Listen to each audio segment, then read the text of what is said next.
그리고 또 하나는 이제 여러 사람이 일을 하니까 꼭 매뉴얼, SOP 이런 것들이 실제를 반영해야 된다. 요거 이제 저희가 이렇게 했더니 요걸 달래요. 그러니까 카피해놓고서 우리 이거 있어요. 근데 어떻게 기관이 다른데 이거 가져가서 물론 이제 틀을 잡을 수는 있지만 자기 것을 만들지 않지만 사실 만들지 않는 건 쓰레기입니다. 그래서 이제 you can measure what you don't measure가 굉장히 경영 분야에서 경영 그리고 품질과에서 유명한 말인데 보면은 지금 제일 유명한 거는 피터 드러커가 한 말로 많이들 알고 있어요. 근데 사실은 그 로드 케빈이라는 과학자가 1800년대 중반에 이런 말을 했다고 합니다. If you can't measure it, you can improve it. 그런 말을 했는데 요걸 그 에드워드 데밍이라는 분이 사실 품질 관리에서 굉장히 유명한 분입니다. 미국 분인데 이분이 이제 이거를 저렇게만 하지는 않는데 저런 뉘앙스로 말을 했고 요거를 이제 최종적으로 피터 드러커가 저런 표현을 쓰는 바람에 피터 드러커가 한 말처럼 되어 있지만 원조는 이렇다. 이제 한번 저도 여기에 한번 다시 정리를 해봤고요. 그 다음에 이제 제가 했던 일 중에 또 하나는 이제 고객 관리죠. 그래서 그러니까 보시면 의사로서는 많은 경험을 여러 가지 다양한 분야를 접해봤던 것 같아요. 그래서 저희 병원이 이제 CRM 전략도 이렇게 당시 저렇게 만들었고요. 그래서 뭐 그냥 이랬다 하는 거를 보여드린 것이 뭐 이걸 지금 뭐 굳이 설명할 필요는 없을 것 같고 다만 이제 고객 관리를 뭐 어떻게 할 것인가 해서 보면은 뭐 지금은 좀 어떻게 더 변할 수도 있겠지만 세 가지 측면이 있는 것 같아요. 커스터머 세티스팩션 그리고 그걸 세티스팩션을 잘하기 위해서 할 수 있는 툴들이 커스터머 익스피리언스를 어떻게 가져갈 것인가 그리고 커스터머하고 릴레이션십을 어떻게 관리할 것인가 이런 것들이 이제 세부상으로 가야 되는데 아마 수탁검사기관은 제가 보기에 이제 이런 것들은 좀 중요하실 것 같아서 좀 들고 왔고요. 그러기 위해서 이제 커스터머 전이 사실 수탁검사기관은 커스터머 전이 자체는 되게 단순합니다. 병원같이 저희가 진짜 환자를 보는 데서는 환자 접점마다 이 환자 접점을 갖고서 지도를 그리는 게 이제 커스터머 저니 매핑인데 이제 실제로 요걸 했어요. 요건 하나 사례로서 제가 온 거고 저희 병원 같은 경우는 제가 부서장 CRM 부서장일 때 이렇게 이제 환자분이 내원 전에 그리고 접수 그리고 진료 검사 수납 귀가 그리고 내원 후에 뭘 갖고 어떻게 관리를 할 건가 이제 이런 것들을 이제 다 세그멘테이션을 했고요. 요게 이제 기본 전이죠. 뭐가 요거 이런 식으로 다 세그멘테이션을 해서 각 세그먼트마다 콘텐츠를 만들거나 아니면은 익스피리언스를 만들어주는 게 이제 커스터머 관리에서 굉장히 중요하고 이게 이제 외래 환자하고 입원 환자가 또 다릅니다. 입원도 수술 환자하고 치료 환자가 다 다른데 근데 너무 복잡하게 해버리면 직원들이 어려우니까 입원은 입원으로 묶어서 이런 식으로 해서 여기 검사와 수술을 다 여기다 묶어주고 뭐각 분야마다 또 해줘야 될 것들을 이제 다 열거를 하는데 이 전이 매핑이 해볼 필요한 게 수학검사기관은 이게 좀 간단하죠 훨씬 환자가 아니니까 하지만 이제 아마 이런 것들에 대해서 어떤 골격을 갖고 관리를 과학적인 관리를 하시면 도움이 되지 않고 했고 이걸 핸드폰으로 구현하게 됩니다. 그래서 이거 만드느라고 저도 참 이거는 근데 전 세계 아무도 안 해본 거를 이제 저희가 한 거죠. 그래서 그렇게 하게 된 데는 삼성경제연구소에 계시던 이제 그 이른바 삼성의 전략가라고 하는 윤순봉 사장님이 와갖고 아니 다른 업종에서 이런 거 하는데 병원도 한번 해보시죠. 그래서 이제 졸지에 맡아갖고 이제 이 일을 했었습니다. 근데 슬프게도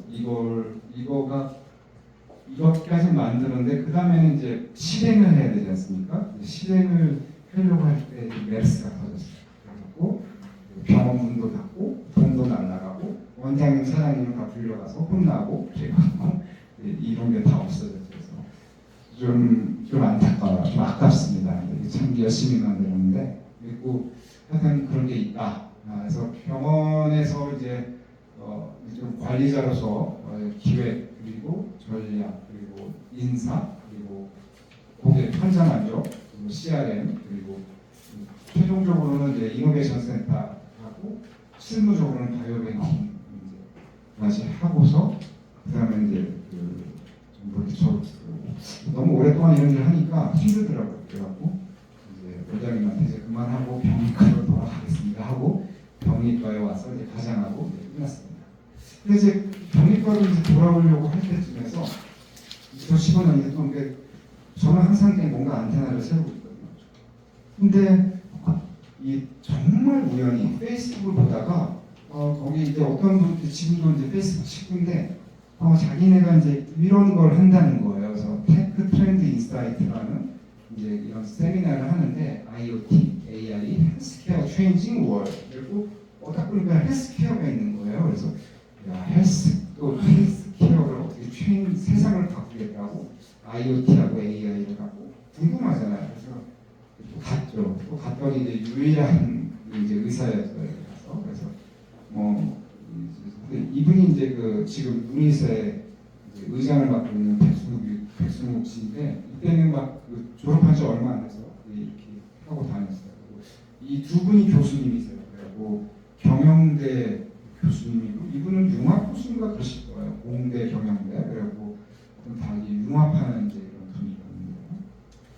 하여튼 그리고 백승원 대표를 만나갖고 근데 저분이 병리 갖고 인공지능을 개발하겠다고 하는 거예요. 근데 보니까 뭔가 인공지능 다 아시겠지만 개발하려면 데이터셋이 필요한데 저는 이제 그 옛날에 아까 말씀드린 퓨처리스트에서 이런 미래에 대해서 알고 있지 않습니까? 있었기 때문에 백승원 대표한테 네가 원하는 데이터셋은 내가 다 만들어주겠다 그렇게 하고 그다음부터 이제 같이 일을 했습니다. 당시에는 이렇게 마이토시스를 사실 병리 선생님도 아시겠지만 정말 문 아프잖아요. 살려야 그거를 기계가 하면 좀 좋겠다. 그래서 그때 이제 요때는 이제 윤이 이게 거의 전체 멤버였어요. 여기가 저희 실험실이었고 같이 일을 시작했습니다. 그래갖고 그 다음 당시에는 여기 현미경에다가 핸드폰을 붙여갖고 인공지능이 이렇게 이게 인공지능이 땅땅땅 찍는 거예요. 마이토시스. 이러면은 사람이 맞다 틀리다 해갖고 카운트 이런 식으로 해갖고 요거 갖고 이제 2016년도에 US 캠에 가갖고 처음으로 이제 어떻게 보면 이게 미국에서도 당시에는 이제 이런 게 안 나오던 시절이거든요.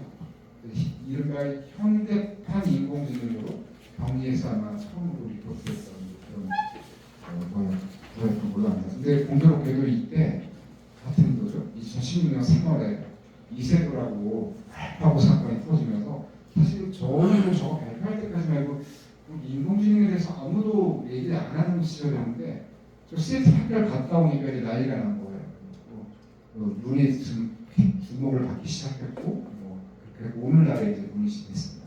여하튼간에 여기 이제 그런 그래서 여기가 제가 학회 이사 이제 여기까지 했고 그 다음에 이제 이런 둠을 타고서 마침 이제 병리과장을 하면서 저도 운이 좋았습니다. 근데 하여튼 원장님이 돈이 남아갖고 돈이 되게 조금 있었거든요. 그거 한번 1년 선배였는데 원장님이 너 한번 해볼래? 그래갖고 병원 좀 약간 유명하게 할 수 있는 홍보거리 있으면 좀 해봐라 그래갖고 그때 이제 요거 셋업을 하면서 인피니티랑 같이 이제 셋업을 했습니다. 아주 저렴하게 그냥 병리 패스를 다 완성을 했죠. 여기까지 했고 지금은 이제 병원마다 규모가 작은 데서는 100% 디지털 패스로지 하는 데들이 이제 생긴 걸로 알고 있습니다. 그래서 디지털 패스로지가 이슈가 되기 시작했고 그 다음에는 연구 논문들인데 이건 넘어가도록 하겠습니다. 굳이 지금은 훨씬 더 좋은 논문들을 많이 하시죠. 제가 했던 거는 바이오뱅크에서 바이오뱅크에서 이 조직의 퀄리티가 어떤가 그런 걸 결국 또 전문의가 해야 되는데 이게 돈이 안 되는 일이지 않습니까? 여기서 보면은 그래도 현장한테 수가를 받을 수 있는 돈이 여기는 돈이 하나도 안 되거든요. 그래서 이건 좀 인공지능을 시켜야겠다. 그래서 이제 좀 이렇게 가르쳐주면 저는 이제 이렇게 여기 요거 더 다른 거야 라고 이제 이런 식으로 색깔로 구분해서 얘한테 알려주면 얘가 이제 스스로 일을 해요. 그래갖고 이 슬라이드를 이렇게 다 구분을 해주면서 이게 몇 퍼센트 수치까지 계산해 줍니다. 그래서 아주 정확하진 않지만 아주 정확할 필요는 없거든요. 그래서 이제 이런 일들까지는 그러니까 병리의사 없이도 이제 검체들의 파스워드 QC라고 하는데 그거를 할 수 있게 했던 일이고, 요거는 그냥 개인적으로 해보려고 했던 게 내시경, 대장 내시경 하는데 이게 이제 물론 경험 많은 내시경 의사는 딱 보면 캔서인지 아닌지 알지만 안 그려도 또는 이제 애매한 거, 그래서 하이 그레이드인지 로우 그레이드인지 아니면 서레이트인지 아닌지 이런 것들을 우리는 병의 진단을 갖고 있으니까 내시경 사진하고 해갖고 이제 한번 인공지능을 밝혀봤더니 금방 배워요, 인공지능이. 그래서 문제는 요거를 요 내시경 회사에다가 이렇게 딱 이렇게 해석해 돌아가야 되는데 제가 그런 것까지는 뭐 잘 몰랐고 그냥 재미로 연구 과제를 해봤습니다. 그 다음에는 이제 마크로스코피스트라고 해고 그로스 추가 검사기관에서 별로 그로스 안 하시는데 대학병원에서는 그로스가 큰 일이거든요. 근데 그로스를 그냥 사진만 찍으면 그냥 그로스가 다 기술되게 해보자 뭐지 하고 그러면 예를 들어서 스토막 이 사진을 찍으면 요 사진하고 자를 이제 인공지능이 지가 딱 갖고 지거나 해요. 그러면 이제 요걸 보면서 리포트가 쭉 완성이 됩니다. 리포트는 뭐 기관에 따라서 자기가 이제 뭐 기술형으로 하려면 기술형으로 하고 아니고 그냥 뭐지 어디 길이 얼마 막 이렇게 단답형으로 이렇게 구조화된 리포트를 만들려면 만들 수 있고 아니 기술형으로 만들 수 있고 그건 뭐 선택하시면 됩니다. 이런 과제는 또 융합대학원에 있는 교수님이랑 대학원생이랑 같이 했었습니다. 그래서 사실 인공지능 뭐 활용하시면 되게 일이 편해지실 거예요. 물론 거기까지 시간이 좀 필요하긴 하지만 그래서 인공지능과 이제 인간 뭐 하게 되면 또 지금은 좀 덜하지만 저거 처음 나왔을 때는 맨날 물어보는 게 그거였어요. 인공지능이 병의사를 없애지 않겠습니까? 뭐 저는 개인적으로는 뭐 그렇게까지 생각 안 하는데 영상의학도 그렇고 맨날 이제 그런 질문을 받는 것 같습니다. 근데 저는 생각하는 게 지금 아무리 우사인 볼트가 잘 튀어도 자동차보다는 못 가지 않습니까? 옛날에는 그냥 저기 우리가 병의사가 이렇게 뛰어다녔다면 앞으로는 이제 차를 타고 다니시지 않을까. 돈이 많으시면 현수차, 뭐 페라리 같은 거 타시고 돈이 없어도 현대차, 현기차는 타지 않을까 그런 생각을. 또 하나 이제 궁금하게 생각하는데 도대체 인공지능이 언제쯤 그 사람의 두뇌만큼 일을 할 것 같습니까? 그런데 사실 그걸 정확하게 알 수는 없습니다. 인간 두뇌는 사실 뭐 우리가 안 쓰는 영역도 있고 실제 개발해 쓰는 게 굉장히 제한적이기 때문에 알 수가 없기 때문에 그런 질적인 것까지는 말씀을 못 드리고 이건 뭐 제가 한 게 아니고요. 여러 이제 유수의 연구기관에서 연구한 거에 의하면 사람의 뇌세포와 엑스트롬 프로세스들의 이런 조합에 하고 아이폰을 비교를 했을 때 아이폰 7 3만 개 정도가 인간 두뇌라고 이렇게 정량적으로 계산을 했답니다. 그래갖고 이제 결국 아이폰 7 같은 옛날이니까 요게 지금 아이폰 계속 되면 아이폰들이 이제 용량이 좋아지니까 아이폰 한 30몇 그 정도 이제 가게 되면은 그렇게 되는 거를 뭐 이제 2046년 정도로 본다면 2046 플러스 마이너스 1되면 최소한 용량으로 보면은 아이폰과 인간 두뇌가 같아질 거다 이렇게 보고 있습니다. 그래서 그때 되면은 정말 아주 핸드폰이 엄청난 사람의 생각을 속도는 이제 따라 그 정도로 나오는 핸드폰을 가지게 되실 거고 그래서 그렇게 말씀드릴 수 있고요. 그다음에 제가 했던 제품 모니터에 따라서 우리 병의사는 또 눈을 쓰니까 어떤 모니터가 좋은가 했는데 뭐 모델 이름만 근데 결론적으로 이제 실용적인 거는 요 SW271이라는 모델하고 EW3270이라는 모델인데 얘네들이 이제 훨씬 더 사람들의 선호도나 어떤 여러 가지 면에서 좋은데 32인치는 좀 크다라는 의견이 많았어요. 왜냐하면 너무 책상 위에 놓고 일을 하니까 그래서 책상 위에다 놓고 일을 하기에는 27인치 정도면은 그냥 충분하다는 이제 그런 의견들이 많았어요. 이런 것도 해서 개인적으로는 결국 갖고 다니기 편해야 된다고 저는 생각합니다.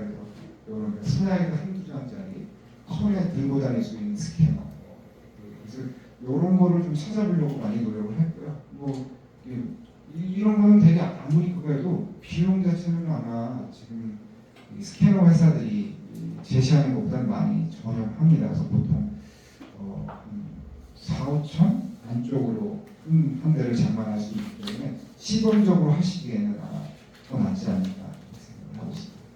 그래서 기술이 발전할수록 기술이 또 다른 기술을 가능하기 때문에 지금은 이미 그 시대에 들어온 것 같습니다. 병리 의사의 진화 나름대로 만들어 본 건데요. 이건 그냥 순전히 이제 제가 만든 거라서 헛소리일 수도 있고 증거는 아무것도 없습니다. 옛날에 이제 병리 의사가 처음에 이제 옛날에 뭐 모든 의사가 했죠. 해부도 하고 유방마사도 하고 이제 그게 이제 크로스코피스트의 시대라고 하면은 병리가 이제 근대에 발전하게 된 거는 현미경을 사용해서 그래서 어떻게 보면 마이크로스코피스트가 지금 현대 병리 의사인데 지금은 이제 이런 몰레큘러 패솔로지도 알아야 되고 오믹스가 결합이 된 그런 이제 병리의 시대에 들어왔습니다. 그래서 그런 뭐 오믹스코피스트라고 해야 될지 모르지만 이것만 갖고는 안 된다. 디지털과 커넥티드가 이제 동반된 그런 게 이제 미래 병리사의 모습이 아닐까 이렇게 생각을 하고 있습니다. 이게 뭐 이런 거 다 유명한 분들이니까 그런 거 같습니다. 뭐 그걸 이제 정리하는 거 그래서 최종적으로는 옴니 패솔로지, 커넥티드 패솔로지가 완성형 병리가 아닐까. 물론 그 이후에 또 있겠죠. 뭐 항상 그 인간은 진화하게 돼 있으니까 그렇게 생각합니다. 윌리엄 오슬러는 사실 의사들한테는 굉장히 유명한 분입니다. 그래서 내과 의사신데 내과 의사가 이렇게 조직을 타고 물론 옛날이니까 이분이 기공을 한 3,000번 했다고 그래요. 내과 의사인데 우리 병리 의사로서 반성을 해야 되지 않겠습니까? 꼭 이제 부검이 좋은 건 아닌데 그만큼 환자와 그 질병을 이해하려고 선배 의사들이 굉장히 노력을 많이 했다는 거죠. 이분이 한 말씀이신데 우리는 이제 매일 패솔로지를 프랙티스로 한다. 내과 의사들이 이렇게 말씀하세요. 그래갖고 패솔로지스트가 오늘날 생각하는 것이 임상의사의 미래가 된다. 멋있지 않습니까? 그래서 제가 이제 좋아하는 이제 그 사진이고요. 이 뭐 용입니다. 지금 이제 우리가 병리의 용을 만들어 가고 있는데 지금 이제 이게 이런 것들이 일어나고 있죠. 전통적으로는 뭐 우리가 만들어서 사람이 이제 가져가고 현미경 보고 진단을 하게 되는데 문제는 디지털을 했더니 더 복잡해지는 거예요. 이와 기계들도 많이 필요하고 서버도 있어야 되고 사업도 있어야 되고 이제 그래서 가지고 개인 정보라고 하니까 규제까지 있었고 복잡해지고 있습니다. 그래서 이게 정말 발전하는 건가라는 생각을 하고 있고요. 또 하나는 우리가 현재 지금 하고 있는 건 디지털 패션은 요거입니다. 마지막 슬라이드가 만들어져서 좋고 물론 여기서도 이거 디지털을 갖고 편하게 접수 같은 것들 제가 아까 말씀드렸던 그로스를 할 수 있는 인공지능을 개발하면 여기도 좋아하시긴 하는데 문제는 여기 슬라이드 제작하는 과정이 해결해야 돼요. 이게 이제 영상의학하고 큰 차이입니다. 영상의학은 이제 이쪽 부분도 다 이제 해결했기 때문에 지금 그런 혁신이 일어나는데 병리는 결국 여기를 해결을 해야지 활용 전쟁이 될 거라고 생각을 하고 있고요. 쉽지는 않지만 뭐 그런 거에 대한 얘기를 이거는 이제 저희가 모셨던 원장님이 은퇴하신 다음에 이제 후배 의사들 중에 가까운 분들한테 미래에 대해서 좀 써봐라 책을 내셨는데 여기서 기금은 다 기부를 하신 걸로 알아요. 그래서 저 당연히 뭐 홈프도 안 받고 저희 카드를 이제 썼었습니다. 여기에 이제 당시에 또 미래 기술에 대해서 얘기했는데 그게 지금 이미 실현이 되고 있어요. 정말 세상은 빨리 일어나고 있습니다. 그래갖고 궁극적으로는 아까 말씀드린 활용 전쟁이 곧 다가올 것 같아요. 이렇게 많은 병리의 이 프로세스를 이렇게 최소한 이 정도로 줄여나가면 당연히 효율성이 좋아지겠죠. 정확성도 좋아지고 경영자 입장에서는 이제 비용도 줄이는 그런 시대로 갈 수 있을 거라고 생각을 합니다. 그래서 미래는 결국 이제 남은 건 이제 로봇밖에 없습니다. 로봇이 해결해야 될 부분들을 해결해야 돼. 로봇은 제가 아는 바가 없기 때문에 아마 후배 병리의사들이 님들이랑 하지 않을까 기대를 하고 있습니다. 이거는 그 영국의 천시수상이 이런 말씀을 하셨다고 합니다. Now this is not the end. It's not even the beginning of the end. But it is first the end of beginning. 그리고 끝난 게 끝나고 끝난 게 아니고 이게 오히려 시작의 끝일지 모른다. 이런 말을 했는데 저는 요즘 병이가 병해가는 걸 보면서 이제 이 문장이 참 가슴에 와닿았습니다. 끝에 하나만 붙이면 될 것 같아요. 오브패스로 이걸 붙이면은 오늘날의 병리의 변화를 설명해 주는 용어일 거다라고 2017년도에 제가 생각을 했었습니다. 그래서 아까도 말씀드렸지만은 결국 그냥 사는 것도 한 방법이지만 그래도 사람이 태어나서 살아가면서 뭔가 생각을 하고 그 생각으로 뭔가를 바꾸고 주도해 나가면은 나름 재미는 있는 것 같습니다. 중요한 건 내가 생각 안 하고 그냥 생각 없이 살면 누군가의 부속을 받게 살 수 없다라는 게 인간 세상의 원리라고 생각을 합니다. 이상으로 말씀을 하겠습니다.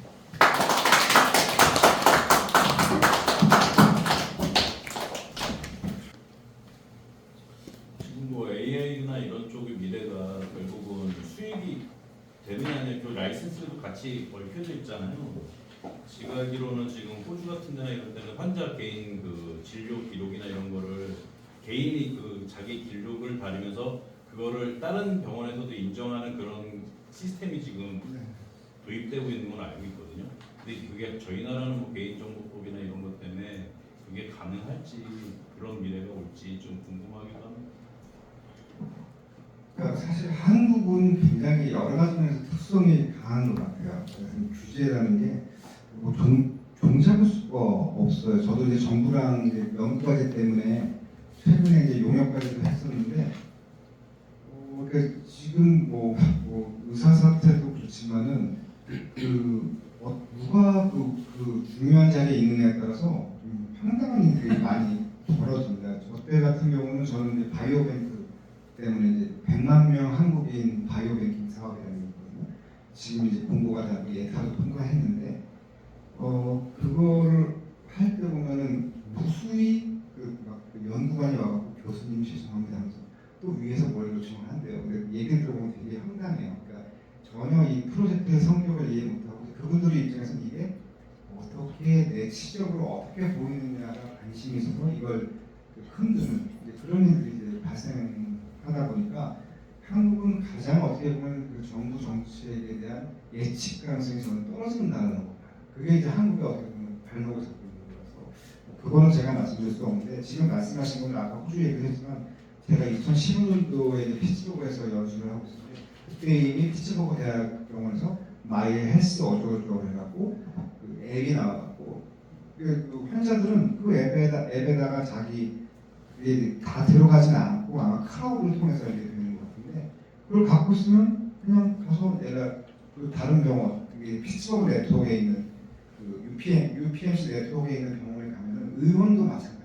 가면은 가서 퍼미션만 따다닥 해준 환자가 퍼미션 해주면 기록이 쭈르륵 그 병원에서 의사 선생님이 바로 자기의 이행하고 이런 것에서 볼 수 있어요. 그러니까 이미 미국에서는 지금 이런 말씀하신 건 벌써 10년 전부터 운영되고 있는 거고 그것도 아마 제가 보기에 약간 인종차별적인 발언이지만 백인들 사회에서는 좀 돌아가는 것 같은데 왜 동양에서는 안 될까? 저도 그걸 잘 모르겠습니다. 한국은 저도 어떻게 될지 모르겠습니다. 결국은 이런 AI나 이런 게 결국은 어떤 사업성이나 이런 건 수익에 따라서 달라지는 건데 과연 결국 그 단체에서 이제 선생님을 지금 해고영리 담당하신 분들이 AI를 인정을 어느 선까지 해줄 건지 사업성을 가지려면 결국은 쉽게 얘기해서 원장님 한 분이서 AI를 이용해서 내가 혼자 다 리포트 내도 정부에서 그걸 청구를 해준다 그러면은 그건 또 사업성이 또 되잖아요. 결국은 이제 그런 부분들을 이제 학회에서 어느 정도까지 앞으로 미래에서 받아들여질지가 아까 그 보여준 그 용 그림에서 활용 점정이라고 그러니까 병리 영상의학하고 병리의 제가 이제 영상의학을 많이 보면서 진행을 했지만 결국 안 되는 게 영상의학처럼 필름이라는 그 온갖 옛날에 그 필름 만들 때 필요했던 그다 영상의학들 있잖아요. 그런 것들을 싹 없애고 컴퓨터로 하는 그 과정이 병리에서는 사실 현재까지는 불가능한 것 같아요. 근데 그리고 이제 또 하나는 그 병의사 선생님도 계실지 모르겠지만 일본에서랑 유럽에서 계속 그 로봇 병의사를 만들고 있어요. 근데 문제는 그게 아직까지는 좀 인간을 하고 격차가 꽤 크기 때문에 그 병의사 임금비의 몇 배인. 근데 일은 뭐 잘하는 병의사보다 훨씬 못하고. 근데 결국 기계는 반드시 언젠가는 인간을 따라온다고 했기 때문에 시간이 흐르면 그 시대가 오지 않을까 생각을 하고 있습니다. 한국은 불행히 이런 R&D 그 비용을 쓰지 못하고 있고 또 의료가 이게 그게 뭐 이익이 많이 안 나는 데다 아마 여기도 마찬가지일 거야. 그게 항상 할인 경쟁해야 되고 뭐 정말 그 조금 마진 갖고 영업을 하셔야 되고 그러니까 이게 한국 시장이 갖고 있는 그 고질적인 문제 때문에 저 같은 경우는 누리하고도 얘기를 할 때 빨리 미국이나 해외로 진출해라. 그래서 헤드쿼터로 옮겨야지 한국에서 R&D만 하고 시장은 해외에서 해야 되지 않겠냐 그런 얘기를 했었어요. 그래서 한국의 시장성에 대해서는 저는 드릴 말씀이 없어. 수탁 검사 기관들은 고객이 어떻게 보면 병의원들인데 네. 물건을 좀 그쪽에 그 고객 관리 같은 것들은 그런 거에 대해서 아이디어가 있으세요? 이제 그 도요타 웨이에 보면 가장 제가 중요시하게 생각하는 게 하나가 현장에 들어가는 거. 제가 사실은 이쪽 현장을 모르기 때문에 함부로 말씀드릴 수는 없을 것 같습니다. 그래서 뭐 아마 이사님도 그렇고 근데 이제 중요한 건 병의선생님들도 현장을 가셔야지 그 사실 어떻게 보면 실무는 이사님들이랑 영업망에서 하지만 그 일선에 있는 원장님들, 임상 의사들한테 정말로 강력한 임팩트를 줄 수 있는 사람은 병의의사라고 생각을 해요. 아시겠지만 의사들도 있어요. 그래서 어떻게 보면 이제 원장님들이 이제 임상의사하고 교류할 수 있는 분위기가 사실 한국 수탁검사 시장에는 없지 않습니까? 이런 걸 누가 선도하느냐가 어떻게 보면 그래도 미래의 시장의 판도를 그래도 바꿀 수 있는 아주 작은 뭐죠? 그 캘리포니아 해안의 나비짓이 나중에 토네이도가 들어가고 그런 것들이 되지 않을까. 나비짓이 없으면 아마 토네이도는 오지 않겠죠. 그 나비짓을 누가 하느냐가 그래도 결과야 같은 그게 시작이 될 것 같습니다.